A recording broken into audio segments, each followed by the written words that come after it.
Olá, sejam muito bem-vindos ao primeiro episódio do podcast Justas. Eu sou a Marcela Cardoso, participante da Liga Feminina do Direito aqui da UCDB.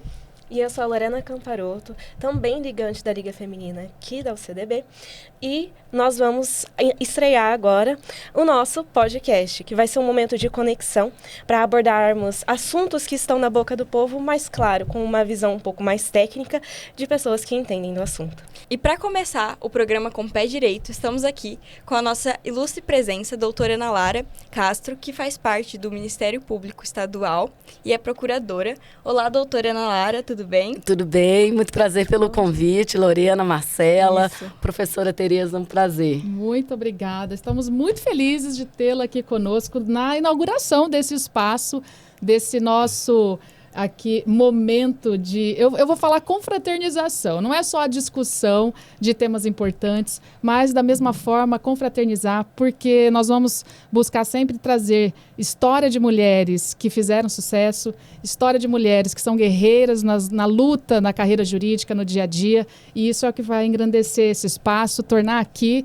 né, um ambiente de repercussão, né, onde nós poderemos aqui trazer temas e pautas ligadas às carreiras jurídicas e esse contexto feminino para toda a nossa comunidade acadêmica. E vamos lembrar, né, doutora, nós estamos com um grande público na universidade, majoritariamente feminino. Então, olha, eu acho que a conquista desse espaço, né, quero agradecer a coordenação do curso, por incentivar, né, por estar ao lado aqui, né, de todas as nossas acadêmicas, proporcionando momentos como esse de aprendizado e desfrutando da sua companhia para inaugurar a madrinha da Liga Feminina do curso de Direito da UCDB. Honra minha. É uma honra para nós. Seja bem-vinda. Seja bem-vinda, doutora. E para começarmos o programa, a gente gostaria que a senhora falasse um pouquinho para os nossos ouvintes sobre a sua trajetória no ramo do direito, como começou, como está sendo.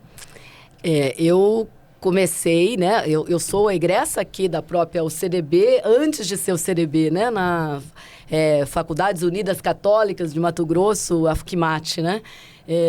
Eu sempre quis fazer, a partir do terceiro ano de faculdade, para ser mais precisa, eu optei por fazer carreira para o Ministério Público. Quando eu entrei na Faculdade de Direito, ali no início dos anos 90, meu desejo original, Marcela, era ser diplomata, né?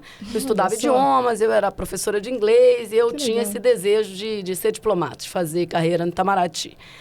Aí eu entrei na Faculdade de Direito num momento histórico, porque eu acho que eu sempre gosto de contextualizar isso, né? Eu entrei na Faculdade de Direito em 1991, né? No pós-Constituição, a Constituição tinha vindo em 1988, e era um Brasil de redemocratização, era um Brasil de ascensão de direitos humanos, era um Brasil que pensava, né, em igualdade material, além da formal, né, que a Constituição tinha assegurado. E naquele momento histórico, o Ministério Público era uma carreira, não só com a Constituição, mas como o viés que o Ministério Público ganhou na Constituição, é uma carreira pela qual eu me apaixonei. Então, a partir do terceiro ano de faculdade, eu decidi que seria o Ministério Público. Então, eu fui firme nesse propósito. Embora eu trabalhei como estagiária, eu trabalhei na Defensoria Pública, trabalhei no Poder Judiciário, depois fui para o escritório de advocacia, porque eu acho que a experiência é válida. Embora eu tivesse no meu coração essa certeza, a experiência é válida. Né? Eu entrei no Ministério Público em abril de 1997. A gente vai fazer, no ano que vem, 30 anos de Ministério Público, né? Tempo, é uma vida inteira de Ministério Público. Né? Eu comecei como profissional, como professora, e esse é um lugar também que eu me sinto muito bem, a sala de aula. Comecei dando aula de inglês, no FISC, né? Uma escola que todo mundo conhece. E depois fui professora aqui do Colégio Dom Bosco durante muitos anos, né? Na época de Padre Luiz de Fávero, que era coordenador do colégio, da Faculdade de Direito também. Fui professora do colégio muitos anos. Então, meu afeto, né, ao ambiente aqui da UCDB é gigantesco, né? Me considero parte da família UCDB, da família salesiana. Com certeza, a senhora 100% egressa UCDB, com tudo, fala história. Todos. A senhora falou uma coisa, antes da gente entrar no tema, a senhora disse assim, olha, eu já desde o terceiro semestre já tinha a ideia, né, já da carreira pronta, formatada. E Qual sua dica para quem está começando agora na faculdade, está no primeiro semestre, mas ainda está em dúvida, né? Não sabe se vai para o Ministério Público, não sabe se quer seguir a carreira da docência, ou se quer a justiça, né? Ou advogar. O que você acha que te norteou ali? Eu acho que é experimentar, né? Para quem não tem essa certeza vocacional, é experimentar. Fazer estágios em variados órgãos, conhecer, assim, porque às vezes a pessoa não conhece bem o que a carreira faz, né? O que é a vida daquele profissional, né? Porque em teoria é uma coisa, né? Na prática é outra. Então, entender as dificuldades da carreira, ler as próprias normas, né?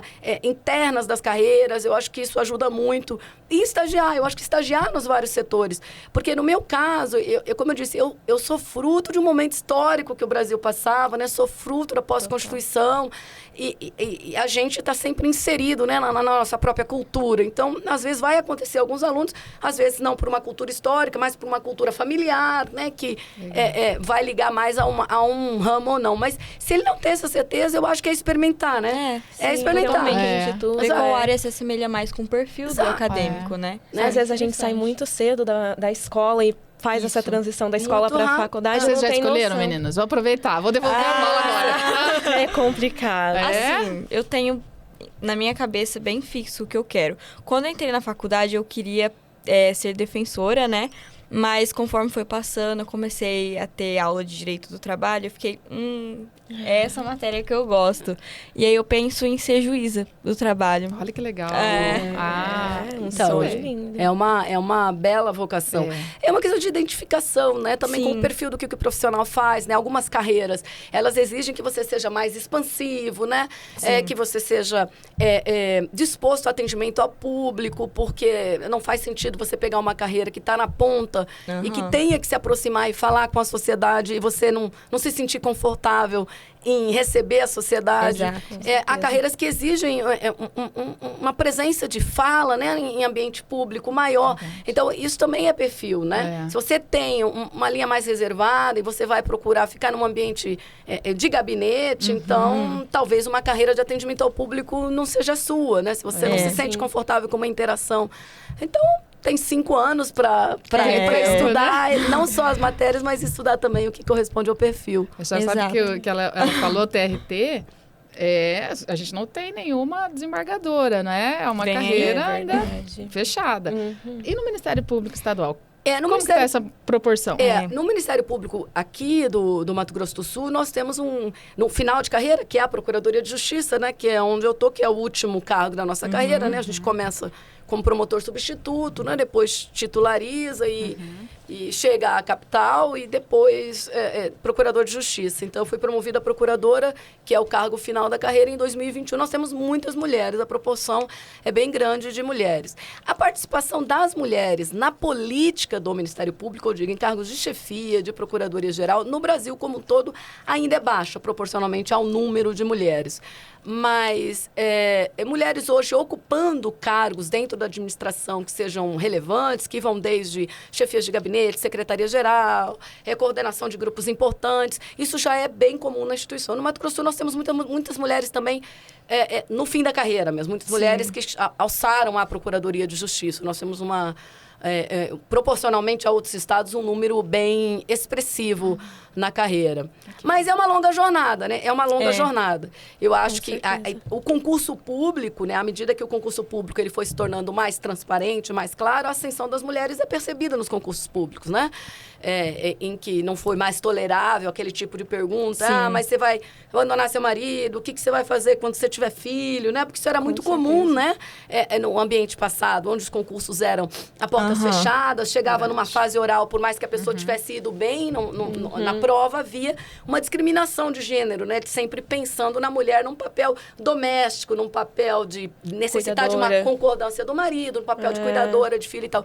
Então, à medida que os concursos foram ganhando uma presença de uma pauta, de uma agenda de direitos humanos das mulheres, foram ganhando uma transparência mesmo, isso tudo melhorou bastante, né? Então, você consegue...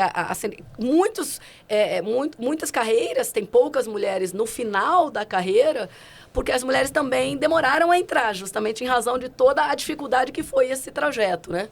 está melhorando, né? Não estamos no número ideal, mas está melhorando. Mas, sobretudo, eu acho que agora nós temos que avançar para maior participação política das mulheres nos cargos de chefia e liderança. Com certeza, com Muito certeza. importante.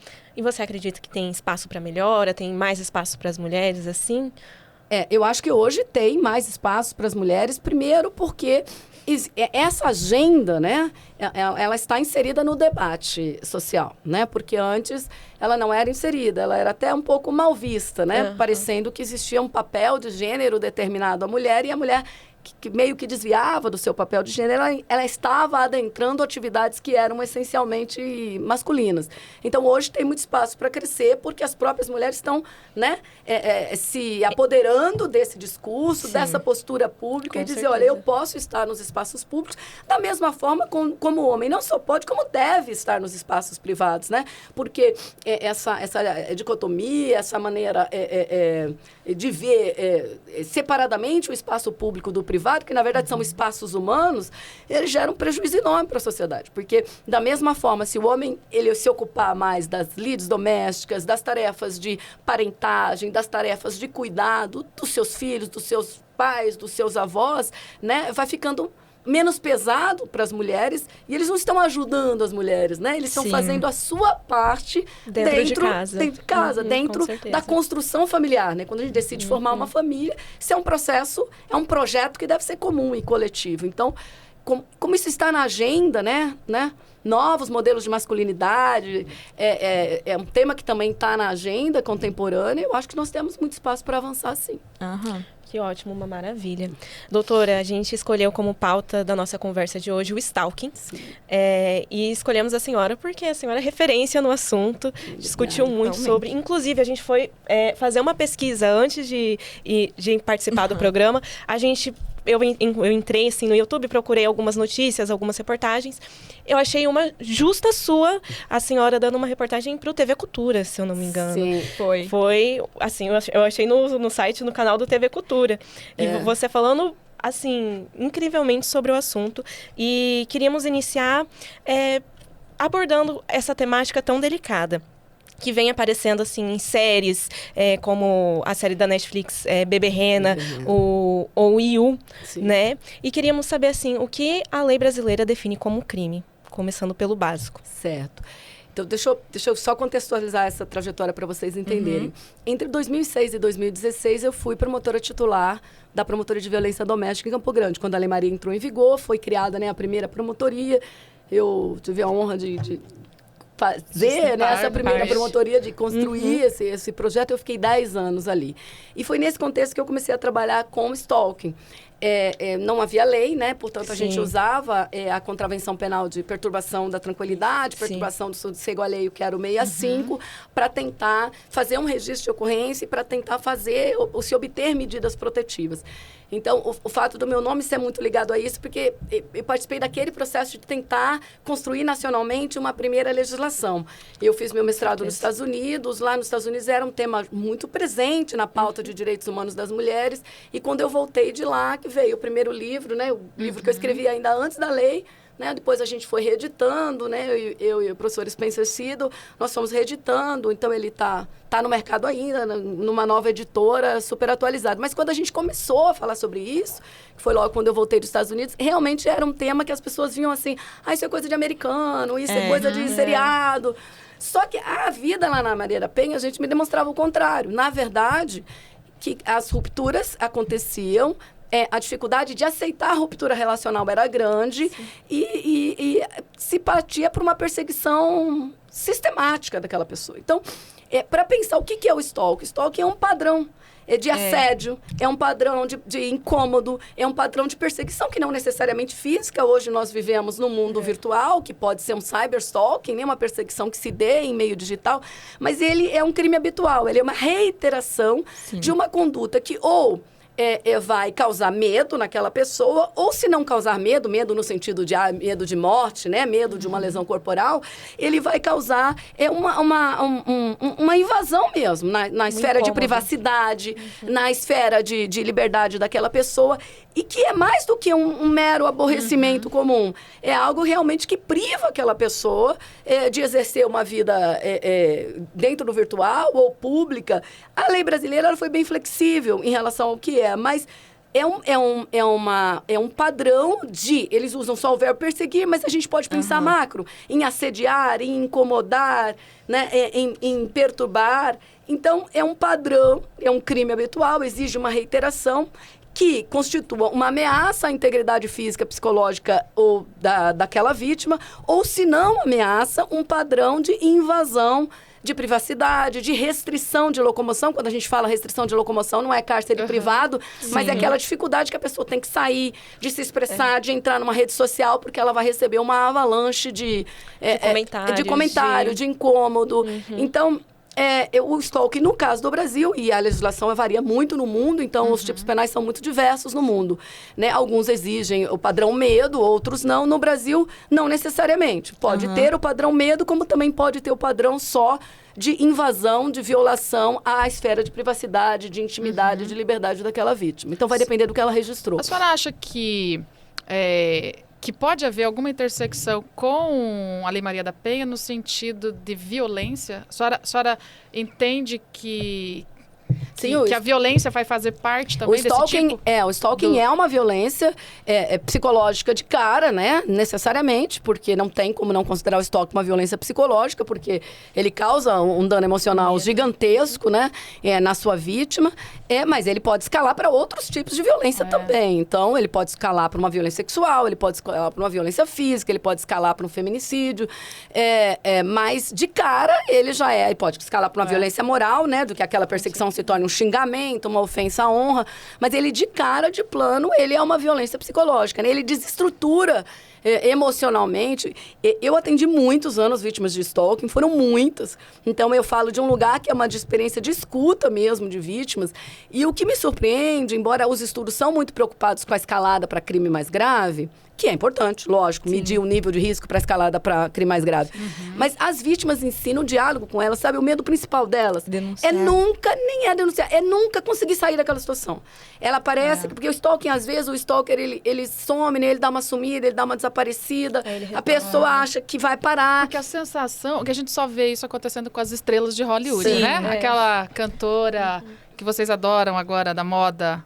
Qual? Aquela que canta Ofélia. A Taylor Swift? Ah, eu sabia que vocês iam saber. Ela disse que foi vítima de stalking. Exato. A gente só viu com as estrelas. Porque esses casos, né? Ana Hickman, esses casos que são com artistas, como é o stalking com as mulheres? Visibilidade, né? Mas o stalking é um crime extremamente comum e no cotidiano da VD. É isso que eu ia perguntar. Com a mulher aqui real, mais próxima da gente, né, no dia a dia? Primeiro é essa, ruptura de relacionamento, eu não largo em paz. Eu sigo você em todo lugar, eu passo na porta do escritório, eu passo na porta da loja, eu ligo sem parar. Na minha época, que eu trabalhei com isso, que é antes dessa grande ascensão de redes sociais, eram ligações que não terminavam, eram e-mails ofensivos no trabalho da vítima, era vazamento de informações de trabalho que ele sabia confidencial, portanto, eu trabalhava contigo, aí eu comentava em casa com você, eu tenho esse problema com meu chefe, ele ia lá no e-mail e contava tudo que era algo confidencial. Se a pessoa trabalha numa empresa, ligava trocentas mil vezes por dia pro telefone fixo, pro celular da empresa. Não é que, assim, um empregador vai dizer, eu vou demitir você porque você é vítima de stalking, mas isso acaba gerando a demissão daquela pessoa, porque simplesmente se torna insustentável para ela. Depois é o cercamento de rua, né? Assim, eu estou te falando do stalking físico, né, gente? Não chegou no cyberstalking. Mas é a mulher sair, a pessoa tá no ponto de ônibus, a pessoa tá na porta da casa, a pessoa tá na esquina, a pessoa tá na... Quando o stalking, que é o mais comum e é considerado pela literatura mundial, né, o agressor mais perigoso, porque ele conhece mais sua vítima, que é o da ruptura relacional, ele tem N meios de atingir, porque ele sabe onde mora sua mãe, onde estão seus amigos, se vocês têm filhos em comum. Então, o stalking é um inferno na vida da pessoa mesmo, né? E eu atendo muito gente vítimas até hoje, embora eu trabalhe numa atividade muito diferente hoje, que é crime organizado, mas por causa dos livros, por causa dessas entrevistas nacionais, as pessoas me escrevem geralmente no direct do Instagram do Brasil inteiro. E são pessoas comuns, e tem muitos profissionais, muitos colegas promotores, muitos policiais, que são vítimas de stalking, de pessoas que eles processaram, ou de pessoas que eles prenderam. Relacionamentos rápidos hoje, que há muitos, e que gera uma expectativa muito diferente de uma pessoa para outra do que está acontecendo naquela relação. Então, o stalking é muito comum. É porque esses casos com artistas, eles ganham notoriedade, né? Então, a gente ouve, mas é um crime de cotidiano. A quantidade de pessoas que falam comigo sobre isso e que perguntam o que fazer, como fazer, são pessoas absolutamente comuns. Inclusive, ligando nessa parte de relacionamento, né? Geralmente a vítima termina, né, com o parceiro, e aí enquadra essa perseguição. Exatamente. E aí teve um caso, eu lembro muito bem quando eu estava no segundo ano, né, que a gente aprendeu sobre esse crime no terceiro semestre, e aí o professor deu um exemplo que aconteceu. Não sei bem ao certo o caso concreto, mas a moça terminou com o parceiro dela e ele começou a enviar Pix para ela de centavos, um valor irrisório, mandando mensagem, sabe a mensagem que tem Pix? Sim, dentro do Pix. E começava a mandar mensagem. Porque ela havia provavelmente bloqueado ele em todos os demais canais de comunicação. Então, ele assediava por Pix. O meio digital, então, se a gente for falar no cyberstalking, né? A gente divide em 3 categorias de cyberstalking. Então, você vai ter o cyberstalking por contato direto, que é aquele stalker que ele lota a sua vida, ele sufoca a sua vida online, ele responde tudo, ele posta, ele comenta, ele escreve, ele fala com você. Aí você tem o stalking por uso da internet, que eu não falo com você, mas eu uso dos meios da internet para te atingir. Certo. Eu crio perfis fake, eu crio haters para você. E quando há ruptura relacional, em que eu sempre brinco, gente, que prova de amor hoje é compartilhamento de senha, né? Então, as pessoas compartilham senha como prova de amor. E, às vezes, nos relacionamentos mais fugazes. E depois elas terminam e não fazem a troca das senhas. Então, na minha época, que precede a esse tempo, que eles entravam, então, na conta e mandavam e-mails em nome da pessoa, então, xingava tudo o patrão, xingava tudo o colega de trabalho. Hoje, as pessoas fazem isso online, né? Então, eu entro lá no seu perfil, eu posto uma pauta que é derrogatória a um determinado grupo, uma determinada minoria, uma determinada pessoa, e aí vai surgir aquele monte de haters para você, como se fosse você. Uma coisa que já acontecia na minha época, e eu imagino que hoje deve acontecer muito, são ex que anunciam as suas mulheres em serviços de trabalho sexual, que anunciam as suas mulheres em sites pornográficos. Então, são formas de cyberstalking por uso da internet. Quer dizer, eu não falo com você, mas eu uso da internet. E a outra forma de cyberstalking, que é a violação do dispositivo mesmo, instalar câmera, instalar aplicativo espião. Ela é muito comum também, mas dentro do ambiente relacional. Às vezes as pessoas se preocupam muito com isso, né? Mas será que eu não vou ter um hacker, um cracker que vai acessar minha câmera? Claro que isso pode acontecer. Mas, geralmente, isso acontece no âmbito, em alguma medida, relacional. Ou porque essa pessoa teve acesso ao seu celular e você deu a senha, ela conseguiu instalar um aplicativo espião. Acontece muito com homens que entram em sites de sexo pago, né? Sim. E aí, eles acabam sendo vítima de um tipo de perseguição que vai gerar sextorção, né? Sim. É difícil acontecer assim, do nada, alguém... Não que não aconteça, gente, mas é mais difícil. Então, a gente tem que se preocupar com alguns outros cuidados antes de pensar que alguém do nada vai invadir a nossa câmera. A gente tem outros cuidados para ter. Nós estamos guardando bem os nossos dados, nós estamos confiando demais em pessoas que não deveríamos confiar, nós estamos frequentando ambientes digitais pouco recomendáveis. Então, tem outros cuidados que podem ser feitos nessa etapa do processo, se a gente está falando de cyberstalking. Agora, olha só, recebo 1.001 ligações de operadoras de telefonia. Existe stalking de CNPJ? Um assédio com certeza. Um assédio com certeza dessas empresas, né? O Brasil precisaria de uma regulação muito séria quanto a isso. Multas, suspensão de funcionamento, porque é um assédio com certeza. Mas uma brincadeira à parte, doutora, o que me preocupa dentro dessas condutas, né, é a subnotificação. Será que todas as mulheres que estão sofrendo stalking, né, estão sendo, de alguma forma, aliciadas, estão comunicando às autoridades? Eu acho que não, né? Porque o stalking, ele tem um primeiro momento, um início, que a pessoa também demora a se identificar como vítima. Eu digo assim, porque o stalking, ele está parte de um que a gente chama curso de conduta, onde as primeiras etapas do curso de conduta, elas são bem inocentezinhas, assim, sabe? Eu começo a te mandar um coraçãozinho, eu começo, né? Aí eu respondo tudo que... E ele vai escalando, né? Ele vai, dentro desse curso de conduta, ele vai escalando. Então, às vezes a pessoa... Até ela se identificar como vítima de stalking, ela demora bastante. Depois, às vezes, quando ela se identifica, ela tem muita dificuldade, professora, de comunicar isso. Porque nem todas as delegacias, nem todos os serviços públicos estão realmente preparados para entender isso como stalking. Então, muita gente vai dizer, mas é frescura. Mas você não gosta da atenção? Uma coisa que eu via muito no meu tempo, né, desses homens que iam muito, levavam e mandavam milhões de buquês para a mulher quando terminava, e bombom.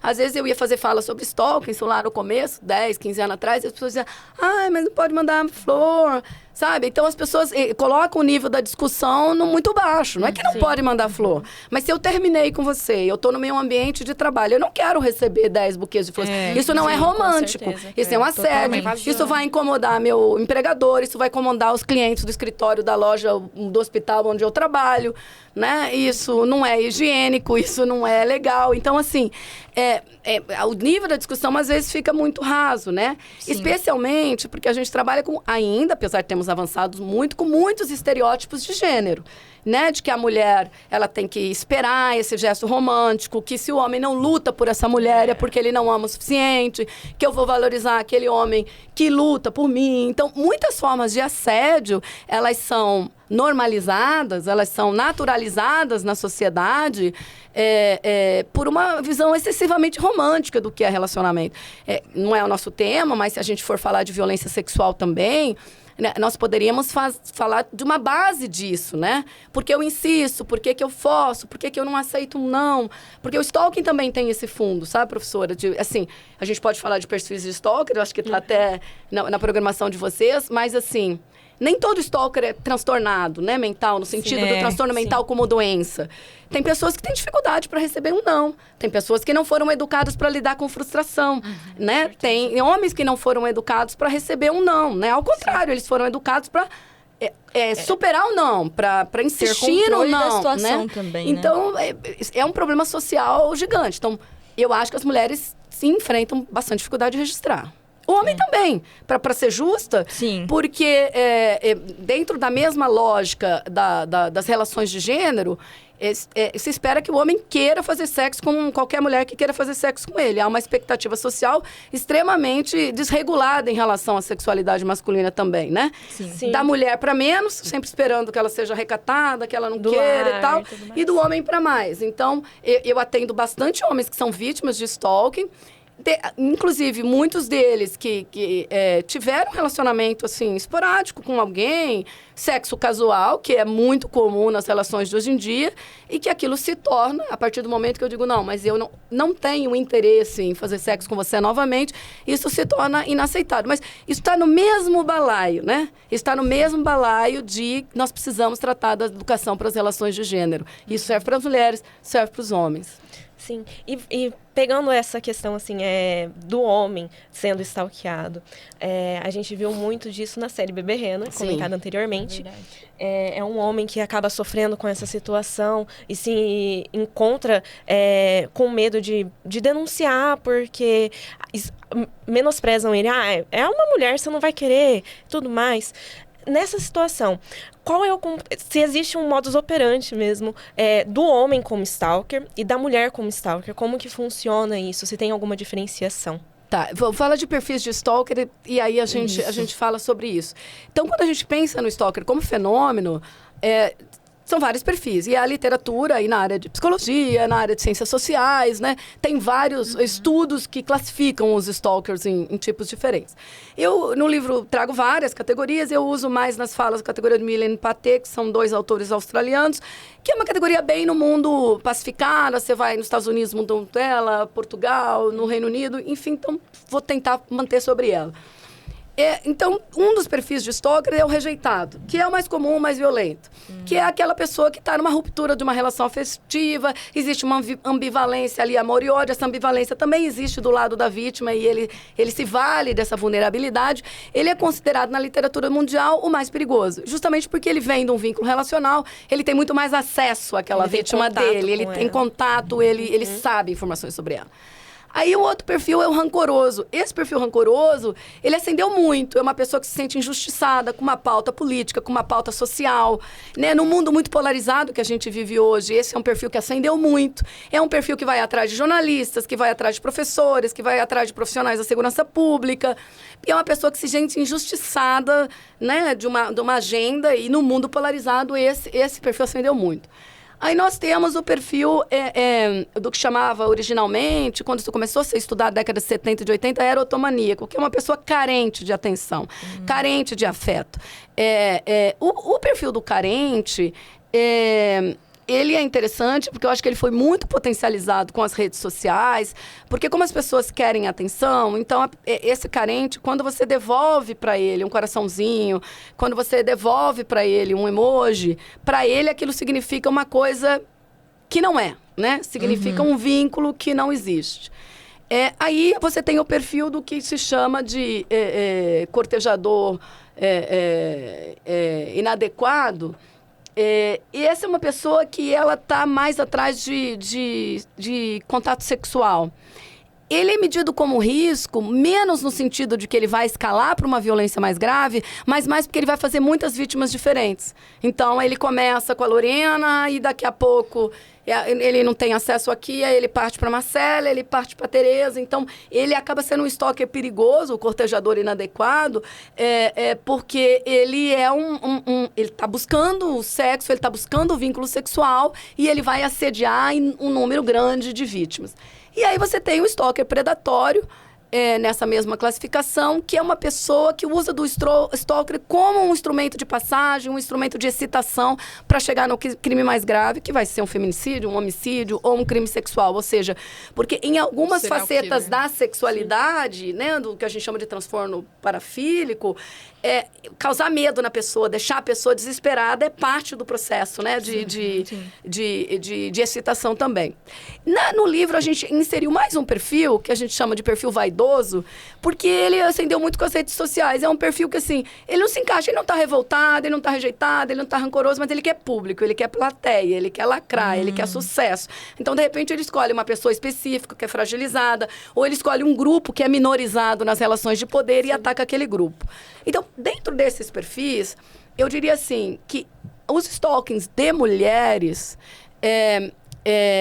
são mais comuns da gente perceber interligados a um conceito que imagina a mulher por uma perspectiva romântica de relacionamento. Então, eles são muito ligados realmente a maneira como as mulheres foram educadas para priorizar as relações afetivas, né? É um longo processo de desigualdade nas relações de poder entre homens e mulheres e o modo como, às vezes, as mulheres se frustram, né, diante daquilo não potencializar um relacionamento que vai sair do erótico para o campo romântico, o campo de um compromisso, né? Sim. Essa inaceitação disso, né? É o mais comum de se ver nos stalking praticados por mulheres. Eu tive um relacionamento esporádico contigo e para mim tá difícil aceitar que você, como homem, não queira fazer sexo comigo novamente, ou não queira nem na primeira vez fazer sexo comigo, né? Então, esse é o mais comum. É muito menor o número de mulheres autoras de stalking. No mundo inteiro, o número de homens autores de stalking é muito maior. Inclusive, quando eles são vítimas, os stalkings são praticados por outros homens, né? Sim. E eles transitam, os homens, nessa gama maior de perfis. Entre rejeitados, entre rancorosos, entre que estão escalando para crime mais grave. Mas, lógico, o stalking, ele pode ter autores e vítimas, tanto homens quanto mulheres. Regra geral, as mulheres estão mais nesse perfil carente. O que eu quero dizer. Elas estão mais nesse perfil de que gostaria de formar um vínculo afetivo e se sentem frustradas na negação do vínculo afetivo. Lembrando que volto a dizer, isso é muito importante, né?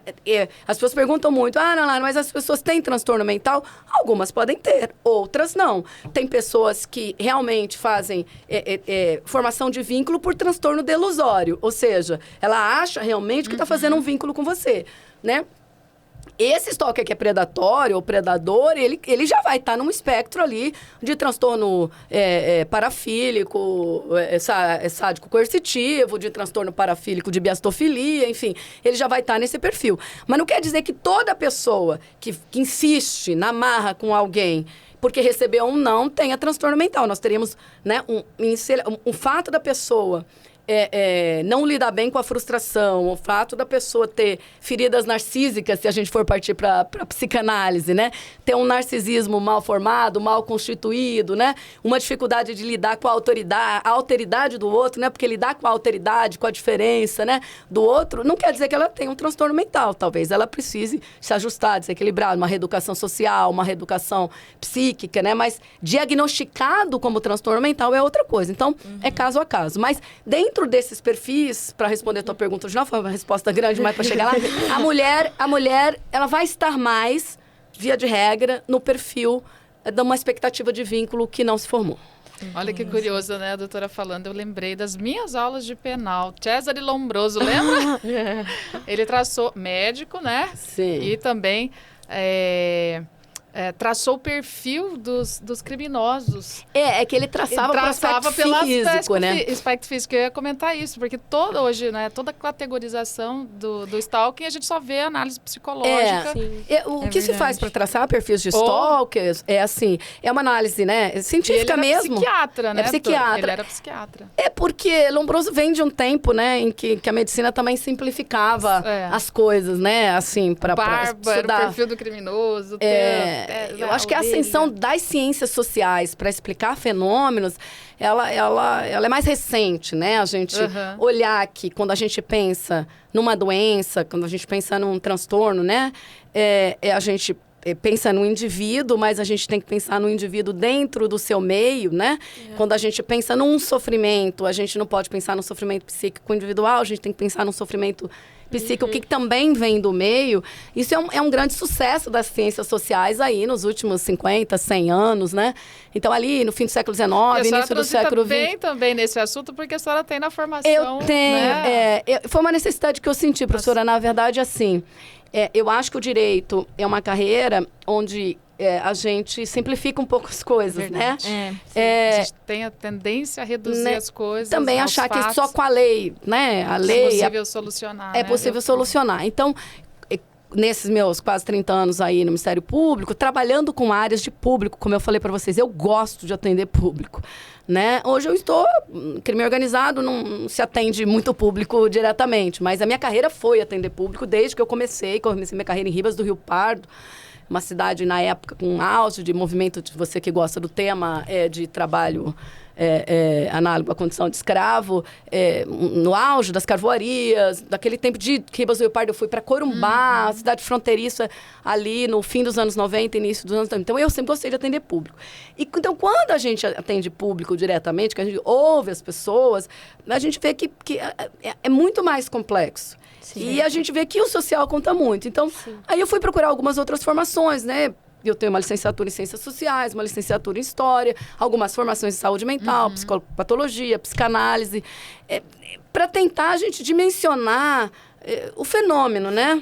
O fenômeno. Então, quando a gente pensa num fenômeno de gênero, no stalking ou em qualquer temática a gente vai pensar gênero, a gente tem que pensar isso inserido no meio social, né? Os médicos ali do fim do século XIX, início do século XX, a ideia de que eu podia analisar uma pessoa, né? Pelo seu perfil, pela sua fisionomia. físico. Os perfis de stalkers, hoje, eles são trabalhados tanto do ponto de vista assim, científico, no sentido de, olha, nós vamos fazer uma análise estatística dos casos e aí ver o que predomina nos casos concretos, né? Uma análise científica a partir de casos concretos. Uma análise por também entrevistas, né? Ou com vítimas, ou com autores. E aí há pesquisadores, tanto no ramo da saúde mental, quanto no ramo da sociologia, da antropologia, né? Então, há pesquisadores trabalhando vertentes diferentes, né? Os fenômenos psíquicos das pessoas, mas também os fenômenos sociais que levam autores e vítimas, ou casos concretos. Aí, já falando de pesquisa científica e dado estatístico, mandar um abraço pro professor Michel Constantino, nosso pró-reitor, meu orientador, que sempre lembra, né, que nós precisamos trabalhar com dados, né, pesquisa científica baseada em dados, né? Então, vai meu abraço aqui para ele e o registro disso. E o nosso programa tá bem na fita, hein? Porque a nossa nota lá é 7. 7, né? Muito orgulho, né? O programa pós-graduação de desenvolvimento local é o primeiro nota 7, né, do estado de Mato Grosso do Sul. Exatamente. A gente fica muito orgulhoso mesmo. Doutora, como a senhora já é dentro, né, da servidora pública, como a senhora enxerga a atuação do Estado, né, para acolher essas vítimas, também para que não se agrave a um crime mais gravoso como o feminicídio? Como que funciona, né, essa questão do Estado para atuar contra não, né, mas a favor para que não decorra? Assim, olha, melhorou muito, né? Eu, quando comecei lá atrás, né, quando eu comecei para implementar a Lei Maria da Penha, dentro do sistema de justiça e segurança pública, mas saúde, enfim, o sistema público em geral, a mentalidade era que aquilo era um problema privado, né? E aí, tudo era causa, né? É o álcool, é a pobreza, né? Tinha essas coisas, né? Então, o fato da própria Lei Maria da Penha ter colocado uma nova moldura nesse tipo de delito, ou seja, nós não estamos falando de um problema privado, nós estamos falando de uma violação de direitos humanos, de ter colocado a perspectiva, né, das convenções, dos tratados, então, ONU, OEA, entender os pactos que o Brasil assume, né, a internalização desses documentos internacionais. Isso mudou muito a maneira de perceber. Então, fez com que os órgãos se organizassem, capacitassem, né, a própria existência de delegacias especializadas, defensorias, promotorias, varas especializadas, a Casa da Mulher Brasileira. Então, avançou muito. Agora, se está perfeito, se está ideal, não. E aí são vários os motivos, né? Primeiro, claro, o Estado brasileiro não dá conta da sua demanda. Eu acho que isso está em todas as áreas, né? Em todas as áreas do serviço público. A demanda é muito grande, o Estado não dá conta. Depois, porque eu vejo assim, Lorena e Marcela, assim, há uma necessidade de capacitação permanente. Porque esse é um tema de resistência, se é que vocês me entendem. Sim. Ele também é muito cíclico, ele avançou muito, dali a pouco ele tem um retrocesso, dali a pouco as pessoas não sabem do que está se falando, daqui a pouco as pessoas aliam isso a uma agenda que é político-partidária e que não tem nada a ver. Então, assim, você precisa capacitar sempre, você precisa trazer esses temas, você precisa capacitar a nova geração de servidores que vem. Se muda uma equipe, você precisa capacitar de novo. Você precisa capacitar a escuta, porque é uma escuta difícil. Por exemplo, uma das coisas mais difíceis que eu sempre falava para meus colegas e que falo até hoje, o serviço público, de uma maneira geral, ele procura uma vítima ideal. Então, qual que é a vítima que eu quero atender? Aquela mulher pobre, que está trancada dentro de casa, que está quase num cárcere privado, que ela preenche ela tica todas as caixinhas do que eu considero uma vítima, né? Então, isso a gente precisa desmistificar, né? Exato. A gente precisa entender a violência de gênero também como a violência de qualquer grupo minorizado nas relações de poder, como a violência de um contexto estrutural. De modo que, por mais que aquela mulher ela tenha liberdade, seja jovem como vocês, e que está estudando, e que vai se formar, e que tem excelente padrão familiar, que não quer dizer que você não possa ser vítima, ao contrário, né? A mulher está exposta a assédio, a mulher está exposta a estupro, né? Não que o homem não esteja exposto à violência, eu sempre também gosto de falar isso. O homem, inclusive, morre muito mais do que mulher. Mas a questão é que morre em contextos de conflitos urbanos, em contexto de guerra, em contexto de tráfico, e a mulher morre em contexto familiar, né? Em razão dos vínculos afetivos. Abrigo, onde ela devia ter. Então, é diferente. Então, eu acho que isso tudo precisa ser trazido, porque quando aquela mulher que se apresenta diante do Estado brasileiro, em qualquer a sua forma, na saúde, na educação, na justiça, na segurança pública, ela não preenche todo aqueles quesitos, eu começo a questionar, eu começo a duvidar, eu começo a me perguntar, mas será que ela também não fez alguma coisa? Mas será também que ela não está vestida adequadamente? Mas será também que ela não respondeu? São camadas e camadas de estereótipos. O que é estereótipo? Estereótipo é um filtro da cultura. Daí, voltando a falar da importância de a gente estudar ciências sociais, né? O estereótipo é um filtro da cultura, né? é algo que nos atalha o pensamento. Então, eu olho para alguém, eu presumo a classe social dela, pela roupa que ela está vestindo, pela cor da pele, eu presumo o valor dela. Então, são filtros que a história, né? A história da humanidade foi construindo para a gente. A gente vai conseguir viver no mundo sem estereótipos? Não. O importante é que cada um de nós tenhamos a consciência que nós estamos sempre sujeitos a enxergar o mundo pela via do nosso próprio estereótipo, da nossa própria cultura. O que eu penso de uma mulher? O que eu penso do que eu acho que é uma mulher vítima? O que eu penso do que eu acho? A mesma coisa vale, professora, por homem agressor. Porque nesses 10 anos que eu trabalhei, eu nunca vi nenhum homem confessar. Não sei se agora é diferente, tem 10 anos que eu saí. Todos que confessaram, eles diziam assim, não, mas eu também... Porque ela. Então, eu nunca vi uma confissão pura e indireta nos milhares de casos que eu atuei em 10 anos. Então, isso também tem uma base social, né? E quando ele fala isso, é porque ele acha que, de alguma maneira... E quem está na sala, isso vai ressoar. Quem está na sala vai pensar, olha, realmente, ele tem razão. Se a comida não estava pronta, se o neném não estava trocado, se ela estava conversando com a vizinha, se ela não estava dentro do papel feminino e não pode esperar que um homem aceite aquilo. Eu nunca vi uma confissão no sentido de dizer, olha, eu fiz uma reanálise e realmente é inconcebível. Eu dei na cara da minha mulher, eu chutei, eu quebrei os dentes dela. Não é possível. Então, esse assim... tipo de reflexão... Esse tipo de reflexão é um processo que a gente precisa estar questionando e é cultural, todos né, os dias. É cultural. Então, e claro que se isso afeta aquela pessoa que está depondo, e geralmente os argumentos são sempre assim, não, mas ele é um bom pai, ele é trabalhador, mas ele também não está sendo acusado de roubo, ele também não está sendo acusado de furto, ele está sendo acusado de ter agredido a esposa dele. Então, o fato dele ser trabalhador... É ótimo, conta para ele, conta para o histórico dele, mas não diminui a violência contra a mulher, porque ele também não está sendo imputado a ele que ele agrediu o patrão dele, que ele agrediu o colega de trabalho dele, né? Então, porque são coisas distintas. Então, a gente também precisa entender que o profissional que está ali, o policial, o juiz, o promotor, estão na mesma cultura que todo mundo. Também estão influenciados por essa cultura. Então, é um processo longo, né? Um processo que a gente vai melhorando. Que estamos desconstruindo, né? Exato. É algo que está enraizado na nossa sociedade desde os primórdios, então... Sim. E atualmente, a senhora falou desse retrocesso que pode acontecer na cultura. A gente está enfrentando agora uma situação muito chocante dentro das internets, que é a ascensão da machosfera, dos red pills.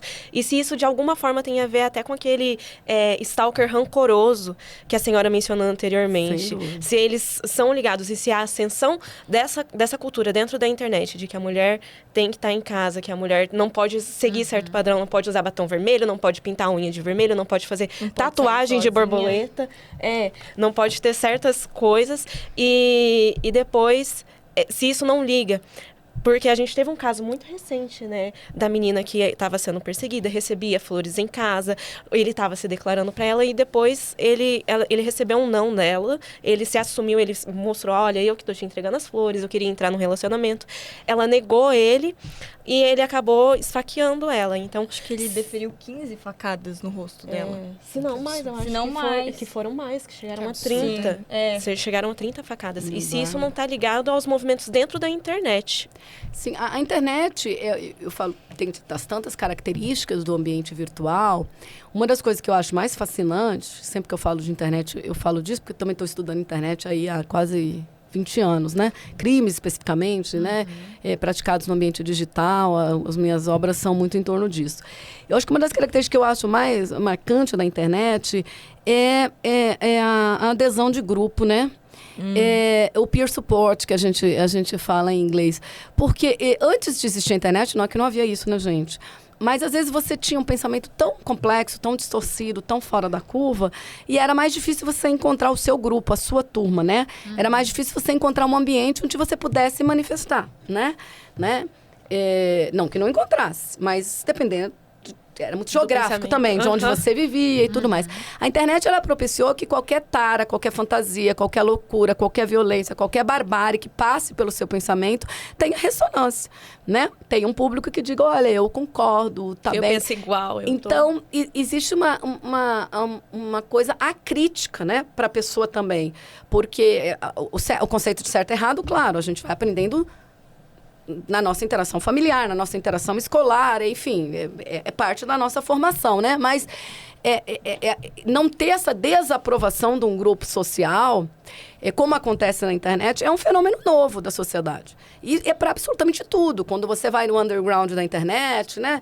Em grupos do Discord, ou no fundo da Dark Web, qualquer barbárie que se puder imaginar. Então, a internet tem essa característica de agregar pessoas... De virar uma bolha, de virar uma bolha de pensamento. Acesso com mais facilidade, né? É uma ideia também, muito... De uma falta, eu falo de educação para as relações de gênero, porque é uma ideia muito distorcida de que o movimento feminista seja um movimento anti-homem, né?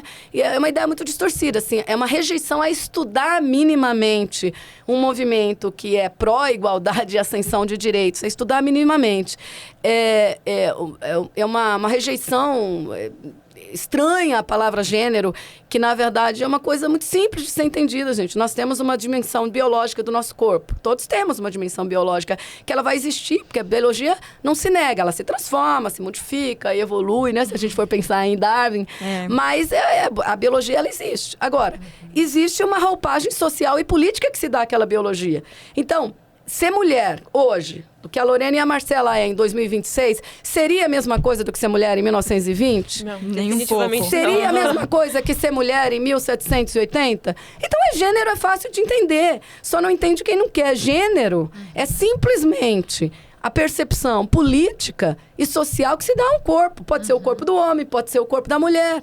Né? Então, falta também uma razoabilidade, né? uma abertura para se aculturar, para poder entender coisas que são mais ou menos... não quero saber esse negócio de gênero. Coisas básicas, é coisa básica. Né? Tipo assim, você ser homem em 2026 não é a mesma coisa do que você ser. Você ser um homem negro numa sociedade de 2026, com todo o racismo, com toda a discriminação, não é a mesma coisa de você ser um homem negro no período escravocrata brasileiro. Então, todo o corpo biológico, ele tem uma força política em cima dele, ele tem uma força social em cima dele. Quem demora para aprender sofre a consequência da lei. Muito fácil de entender isso. Então, esses movimentos de resistência, essas bolhas de pensamento, essa falta de abertura de se aculturar, de se letrar, como se fala hoje, é algo que eu acho que a internet tem muita. 2 fatores que preponderam. Esse apoio de grupo, que é específico desse momento histórico que nós estamos levando, e o fenômeno de bolha, né, que é causado pelas próprias grandes empresas de tecnologia, né? Que elas vão te dando mais e mais conteúdo. É um mecanismo que já é criado que lhe agrade, que lhe agrade, que não te conteste, que diga que você tem razão, né? Para te prender ali, para te prender ali, né? Na sua própria bolha. Sim. Teve pergunta da plateia, meninas? Teve. A senhora sabe que da nossa plateia né, seleta que acompanha nosso perfil no Instagram, aliás, Exato. né? A gente já soltou uma caixinha de perguntas lá, né? Isso. E selecionamos 3 perguntas pra gente fazer para você. Vamos lá. A primeira era sobre as medidas protetivas. Sim. Se tinha alguma forma de melhorar elas, se tem como escutar mais a vítima e tá ali mais ativo, mais junto dela. Tá. Em relação a medidas protetivas, eu sempre gosto de dizer assim, muita gente fala assim, isso é apenas um pedaço de papel, né? Não é, gente, não é. A medida protetiva, embora a gente não vai conseguir o Estado brasileiro estar ali do lado, botar um policiamento, uma segurança para a vítima, ela não é um pedaço de papel por várias razões. Primeira razão é que realmente ela escala numa prioridade de atendimento de um 190 da Polícia Militar, uma pessoa que tem medida protetiva. A segunda razão é porque, existindo um descumprimento de medida protetiva, há uma razão sólida para se decretar uma prisão preventiva de alguém, ou seja, ele não está apenas violando aquela vítima novamente, mas ele está violando uma ordem que o Estado brasileiro deu para ele. Né? Hoje a Casa da Mulher Brasileira tem feito um trabalho bem legal ali no Ministério Público, os colegas que estão lá de tentar essa comunicação com as vítimas, porque às vezes o que acontece é que a vítima recebe a medida protetiva, mas a medida está sendo violada, está sendo descumprida, mas o Estado não fica sabendo que aquela medida está sendo descumprida, ou seja, ela não volta, ela não retorna, ela não registra uma nova ocorrência daquele descumprimento. E o Estado não consegue monitorar aqueles milhares de medidas protetivas, até aquele agressor que está, por exemplo, com o uso de tornozeleira, existe um monitoramento na questão do distanciamento. Mas, assim, essa falta de, às vezes, de um retorno, então, o que a gente orienta medida protetiva não é só um pedaço de papel, ela tem toda essa importância no sentido de acionamento do sistema de justiça, mas também é importante, para além dessa tentativa de contato que é feita, e uma das coisas importantes dizer para vocês, as pessoas mudam muito de telefone, mudam número, então, às vezes, a gente tem dificuldade de fazer essa localização. Então, é muito importante dizer, não só espere que a Casa da Mulher Brasileira vai fazer um contato, porque eles tentam, hoje tem um serviço bem organizado, pelo menos no Ministério Público nesse sentido, mas volte lá, vá atrás quando houver o descumprimento. Registre esse descumprimento. Porque se você não registra e você fica sofrendo em casa, eu já estou com a medida protetiva. Mas a medida protetiva não é mágica, não vai impedir por si que a pessoa viole. É o registro desse descumprimento que vai gerar a ação do Estado. Então, é isso que a gente lembra sempre para as pessoas. Inclusive, teve outra pergunta, ligando à sua resposta, né? Se eu estou sendo perseguida nas redes sociais, qual a primeira prova que eu devo guardar? Um print, por exemplo? O print, ele oscila, né, na jurisprudência. A jurisprudência mais recente do STJ, ela até tem recepcionado bem a ideia de prints que venham da vítimas, de familiares de vítimas. O ideal primeiro, você nunca apagar nada. Sim, tá? sim. Você nunca apaga nada, porque uma das coisas que eu via quando trabalhava com isso é que até pelo nervoso, pelo afã da pessoa, naquele momento, por exemplo, vamos falar do stalking, mas serve para todo crime, mas o stalking, que é nosso tema aqui, quando o stalking dá aquela desaparecida, as pessoas tendem a apagar, vou deletar tudo, porque agora parou. Então, nunca faça isso, né? Ou porque às vezes está num relacionamento e tem medo de ser interpretado aquela, né? Isso, então assim, nunca apague, nunca delete. Se você tem um perfil na rede social, não exclua. Se você quiser bloquear ele por um período, né? Então, bloqueia porque você está assim, mas não exclua aquele perfil, porque quando você exclui e você quiser uma informação que venha de provedor, você vai ter dificuldade. O que nós estamos trabalhando hoje nas promotorias, tentando capacitar, aliás, no Brasil inteiro, que é a minha temática do momento, é capacitar a base em direito digital, que é a delegacias e promotorias, é fazer a autenticação desse material que é entregue, né? Antigamente, essa autenticação era mais difícil, porque você só tinha instrumentos pagos para fazê-la, que era a ata notarial, que eu acho bem precário, ir no cartório, ir lá fazer, né, essa autenticação. Em meio digital, é caro a ata notarial, ou empresas privadas que vendiam, né, softwares autenticados, né? No meu tempo, que precede a internet, a gente fazia por auto de constatação na delegacia. Então, ia na delegacia e o atendente que abria, olhava o celular, vinha, fazia o auto de constatação. Mas agora nós temos softwares que são do próprio Ministério Público desenvolvido, como é o caso do software do Ministério Público de Goiás, que está à disposição do Brasil inteiro, que é o MEDI, desenvolvido por um colega promotor lá do Ministério Público de Goiás, que são autenticadores, ou seja, você vai conseguir autenticar aquilo, emitir um relatório com código hash e preservar aquele material. Então, a luta que nós estamos tendo, esse é um software que está disponível só para órgãos públicos, obviamente, mas todas as delegacias, os ministérios públicos podem ter acesso. Então, e a vítima vai até o Ministério Público? Vai até o Ministério Público, vai até a delegacia ou com o Ministério Público, ou na delegacia com aquele determinada a prova para que ela possa ser autenticada. E a jurisprudência do STJ, se você ler a jurisprudência de print relativa à vítima, não em relação ao réu, mas não algo que um policial tenha pego no celular de um réu, ou que o Ministério Público, como o GAECO, tenha pego no celular do réu. Porque nesses casos a gente faz uma extração completa, usando aparelhos específicos, seguindo uma série de regramentos. Mas aqueles fornecidos pela vítima, o que a jurisprudência do STJ tem avaliado é se a conversa está coerente, tem um sequenciamento correto. E também, assim, a possibilidade do acusado sempre poder trazer a contraprova. Porque se não é aquilo, ele traz o celular dele, então coloca à disposição e demonstra como foi a conversa. Então, a jurisprudência mais recente do STJ tem sido quando o celular é da vítima nesse sentido. Mas se a gente pode melhorar, o caminho é esse. É autenticar, remitir relatório, fazer corretamente. Esse trabalho que nós estamos tendo. Tem até um protocolo, a gente está tentando pensar e discutir isso com as ouvidorias da mulher no Brasil. Ter um protocolo para o tratamento do vestígio digital que é entregue pela vítima ou seu familiar em juízo.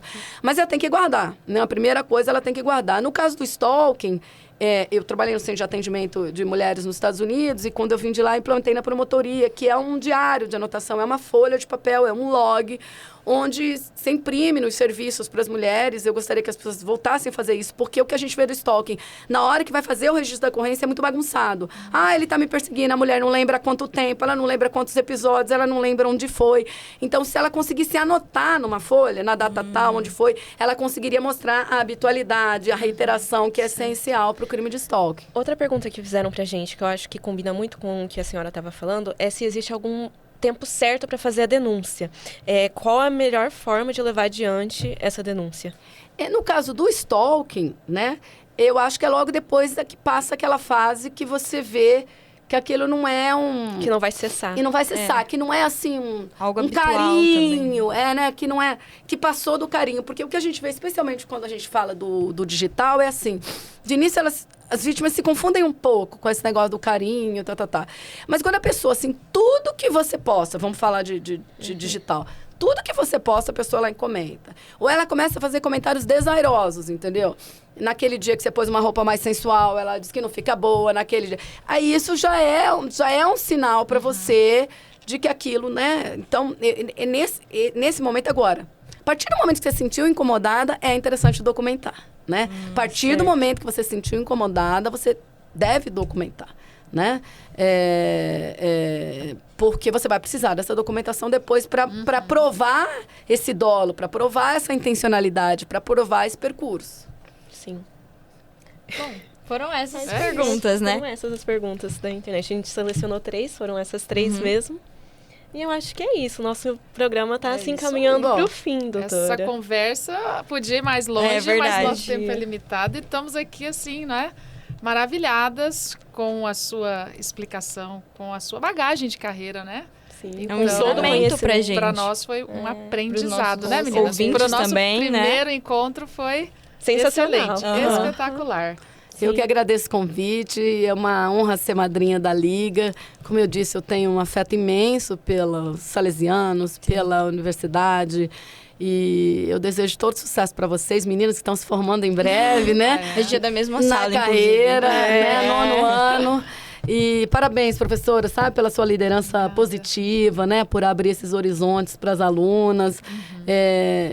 Eu acho que é assim que se constrói, né? Discutindo os temas, na base da educação. Que a gente fala, a Liga não é só para um grupinho de meninas, verdade. né? O nosso objetivo aqui é tentar democratizar, transformar a cultura, pelo menos dentro da universidade, e, quiçá, né, ultrapassar as fronteiras. E dar voz para uma temática tão importante, né? Exatamente. E esse contato aqui hoje foi imprescindível para Eu que agradeço. É uma honra, doutora, é uma honra. É a gente quer finalizar com 2 perguntas. Claro, vontade. A primeira era, que dica a senhora dá para os jovens operadores do direito ao abordarem esse assunto? Futuramente, a gente espera que muitos saiam daqui aprovados em concurso no Ministério Público ou aprovados em concursos na polícia, em delegacias, trabalhando com essa temática. E que forma enfrentar isso? É um assunto tão delicado. Como acolher a vítima? Assim. Então, eu acho que a primeira questão é você tomar posse dessa conexão do tema com os instrumentos de proteção de direitos humanos. É conectar verdadeiramente esse tema com o direito internacional dos direitos humanos, com o direito internacional das mulheres, entender onde, né, o que quer dizer direitos humanos, né, como uma proposta, né, de um pacto civilizatório entre as nações, como estándares mínimos civilizatórios de convivência. Então, você conhecer a CEDAW, né, que é a convenção, conhecer as recomendações que vieram depois, o que elas tratam, conhecer a Convenção Belém do Pará, situar o tema onde ele deve estar, né? Porque ele é atravessado em todas as áreas que você for trabalhar. Se você for trabalhar no direito de família, você vai se encontrar com esse tema. No direito do trabalho, você vai encontrar com esse tema. No direito penal, você vai se encontrar com esse tema. No direito administrativo, você vai se encontrar com esse tema. Porque, então, você tentar situá-lo com toda a sua transversalidade, né? A questão da discriminação de gênero, a discriminação racial, étnica, a discriminação de classe, são temas transversais de direitos humanos, são temas civilizatórios que atravessam todas as áreas. Então, acho que essa é a primeira dica que eu diria. Entenda isso, que você optar pela carreira trabalhista, você vai ter peculiaridades que acontecem com as mulheres lá na carreira trabalhista que só acontecem com elas, né? Que só vai impactar aquelas mulheres. Da mesma forma no direito de família, expectativas de comportamento, de tudo, no direito civil. Então, eu acho que essa é a primeira dica. Agora, para atender, né? Eu digo assim, que é uma escuta sem que você ponha tanto na frente o seu pensamento. Então, uma das coisas que eu sempre fiz como escuta dessas mulheres, quando chegavam, por exemplo, para depor, né? Eu sempre dizia, fulana, tudo bem, nós estamos aqui, a senhora registrou uma ocorrência, tal dia, tal fato. Conta para nós o que aconteceu naquele dia. Então, é isso, né? Sim. Conta para nós o que aconteceu. Aí, à medida que se está faltando algum elemento, né? Aí você vai dizendo, mas explica isso aqui, ou explica isso ali. Mas, assim, tenta deixar um espaço de acolhida. Porque se você começa, e muita gente já começa questionando assim, mas o que aconteceu? Mas o que a senhora fez? Mas, né? Mas que hora que a senhora chegou? Mas onde é que estava seu filho nessa hora? Entendeu? Você fecha as portas, né? Porque a pessoa já se sente, olha, o Estado está querendo arranjar uma culpa para mim disso que aconteceu. Então, a pessoa já se fecha, já fica defensiva, às vezes ela vai ficar agressiva, porque ela vai sentir o Estado, tipo, mas porque a vítima é agressiva também. Mas é porque ela sente o Estado simplesmente aborrecido de estar recebendo ela ali, né? Certo. Então, é isso, é dizer, conta para nós, o que aconteceu? Conta, o que foi? O que aconteceu na sua casa naquele dia? E ela vai contar. Tá na forma do falar mesmo, acolher definitivamente as mulheres.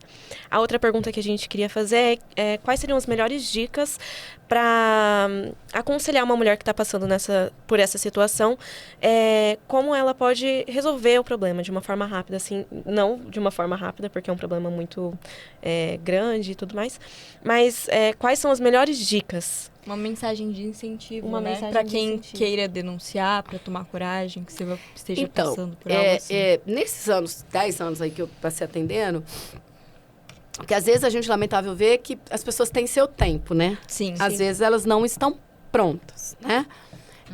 Então, por mais que a gente tenta fazer, a pessoa não está pronta, no sentido de que a pessoa às vezes vai registrar, depois ela vai retornar aquele relacionamento, vai perdoar e vai ser vítima de novo. Então, a gente não pode, como Estado, também se aborrecer com isso, né? Agora, o que eu diria assim, uma das coisas que eu tentava refletir com elas, né? Era assim, não prometendo coisas que o Estado não vai cumprir, porque eu acho que isso é muito importante também, sabe? Dizer, não vai acontecer nada com a senhora, porque vai ter uma polícia. A gente não pode prometer coisas que o Estado não vai cumprir, a gente só pode prometer aquilo que o Estado vai cumprir. Mas uma das coisas que eu colocava muito com elas era assim, eu digo, olha, vamos pensar junto. Essa estratégia a senhora já tentou. Certo. Essa estratégia a senhora já tentou assumir a culpa, a senhora já tentou perdoar, essa estratégia a senhora já tentou. Né? Então, a gente precisa pensar numa outra estratégia. Se vai dar certo ou não vai dar certo, se a senhora vai ter força para tocar ou não, né? Se ele vai funcionar só com o registro de uma ocorrência ou se vai precisar escalar para uma prisão, a gente não sabe, porque às vezes registro de ocorrência faz medida protetiva, aquela pessoa já tem medo, outras pessoas não. E eu sempre dizia para elas, eu não tenho a ousadia de dizer que eu conheço melhor ele do que a senhora, porque é a senhora que dorme com ele, a senhora que convive com ele. Mas eu tenho a ousadia de dizer que eu já atendi milhares de casos similares e que, na maioria dos casos, não em todos, porque tem gente que não é contida mesmo e é complexo, mas na maioria dos casos, quando você vai escalando o tipo de medida que o Estado pode dar e o Estado se mostra presente no momento da crise, tende a reduzir. Dos milhares de ocorrências que a gente tem, embora a gente tenha um número elevadíssimo de feminicídio, não é proporcional ao número de ocorrências que a gente tem de violência doméstica. Ou seja, registrar, prender por descumprimento de medida protetiva, encaminhar para grupos de reeducação, encaminhar para grupos de reflexão sociológica, são medidas que, cada qual, dependendo do caso, funciona. Então, eu sempre dizia isso, olha, essa estratégia a senhora já tentou. Não funcionou, as coisas seguem iguais, tendendo a cada vez se agravar mais. Como que nós podemos pensar? Que estratégia a gente pode pensar? O que o Estado pode te oferecer de estratégia diferente? Sem promessas extraordinárias. Porque uma das coisas que a gente sente muito como Estado é que muitas mulheres veem a gente buscando que a gente modifique o agressor. Né? E isso a gente não pode nunca prometer, porque transformações pessoais são processos longos, complexos e partem de dentro. Exatamente. Sim, partem da própria pessoa. Né? Então, eu acho que esse é um diálogo que tem que ser bem claro desde o primeiro atendimento. Assim. Eu posso te prometer, tentar reeducá-lo pelo caminho do Estado, pelo caminho da decisão judicial, né? Uma das coisas que eu acredito no poder, não acho que o direito penal vai consertar o mundo, gente, ninguém crê na força do direito penal para consertar o mundo, mas o direito penal tem uma força de mostrar para a sociedade o que é importante. Porque se eu tipifiquei, isso é importante para o Estado brasileiro. Se eu deixei como ação penal pública incondicionada, é mais importante ainda, porque o Estado brasileiro vai ter que agir em qualquer caso. E eu vejo muito valor na sentença condenatória em si. Você está, Ana Lara, mas a pena é pequena, o cara não vai ficar preso, do que você está falando? Mas não é isso. A sentença condenatória, quando a gente estuda numa base sociológica, e não numa base só do direito, ela é um papel do Estado brasileiro dizendo, olha, ela tem razão, você está errado, a sua conduta é sancionável. Aquilo é uma validação de voz, daquela mulher, é uma validação no meio social, na igreja, na família dela, que às vezes não apoia. Então, assim, o próprio papel do Estado dando uma sentença condenatória, ainda que a prisão não vá ser grande, não vai existir, porque às vezes ela nem quer isso mesmo, que a pessoa fique muito tempo presa. Mas a validação de voz fortalece muito. Ela poder dizer, olha, o Estado brasileiro está comigo, é uma validação no meio social, porque às vezes ela não tem, nem da mãe dela, nem da irmã dela, nem da igreja que ela frequenta. Então, o Estado tem esse papel. Então, o que eu diria? Estrategicamente, é propor a ela, olha, isso você já tentou. Vamos pensar qual que é o escalonamento possível que o Estado pode lhe oferecer agora. Ótimo, uma visão maravilhosa, doutora. Vamos encerrar agora, porque prazer. Temos um tempo limitado aí. Sim. E queríamos te agradecer. É uma honra a sua presença aqui pra gente, como madrinha da Liga. É excepcional te receber aqui no nosso primeiro podcast, trazer uma madrinha que representa tão bem as mulheres. É maravilhoso. Os ensinamentos, é muito importante ter a sua voz aqui hoje e também para o judiciário, né? Enfim, estamos muito felizes. Exatamente. Foi um prazer. Obrigada, vez, muito obrigada pela sua participação. Obrigada. Bom, pessoal, o nosso primeiro episódio do podcast Justas da Liga Feminina chega ao fim, mas fica aquela pergunta no ar. Será que paramos realmente por aqui? Olha, Má, o Justas nasceu com a intenção de conectar vozes. Assim, a gente precisa de novas vozes aqui para representar os acadêmicos da UCDB. Isso mesmo, Lorena. E se você é ligante do curso de Direito da Liga Feminina, não deixe de participar do nosso podcast. Quem sabe você pode ser a próxima voz aqui participando com a gente. O futuro do Justas Podcast depende dos nossos acadêmicos. Dessa forma, interajam com a gente no nosso Instagram. Se você tem interesse de participar, é só seguir o @LFDUCDB para ter mais informações sobre o nosso podcast. A gente se vê ou se ouve em breve. Até a próxima. Tchau!